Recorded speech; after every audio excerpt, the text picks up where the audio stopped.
Ne shqiptarët me siguri nuk e kemi nda mendjen, a do jetojmë me Maqedonët në një shtet të përbashkët apo nuk do jetojmë. Qytetarët, masa politike e shqiptarëve ose vetëm individet e thjeshtë? Por derisa Ali Ahmeti ka bërë qendrën tregtare në anën tjetër të lumit Vardar, kjo tregon qartë sa e ka nda mendjen Qemoti që ne do jetojmë së bashku me Maqedonët. E kam vërtetuar dje se politikanët shqiptar shumë pak brengosën për popullin që jeton këtu në Maqedoni se sa ato që jetojnë jashtë vendit. Për partitë politike shqiptare, të cilat për momentin janë në qeveri respektivisht vjen, më tepër i ka zonë gjumin qeveri se sa janë për të promovuar politikat destruktive të cilat i bën BDI-ja. Veprimet të cilat i kanë bërë kohës fundit LSDM-ja dhe BDI-ja, si pasojë veprimeve të tilla u rrit levica. Por derisa ndodhe dhe partitë politike krihen dhe dajnë tenderën në qeveri, këto i bie që ato janë për kësaj situata të cilat i skenohen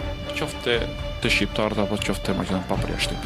Nëse kjo situatë e djeshmit kalon pa dhënien e dënimeve të caktuara, atëherë duhet të presim që përsëri kjo situata përsëri. Të gjithë qytetarët do të japin llogari në mënyrë të barabartë para ligjit dhe para kushtetutës.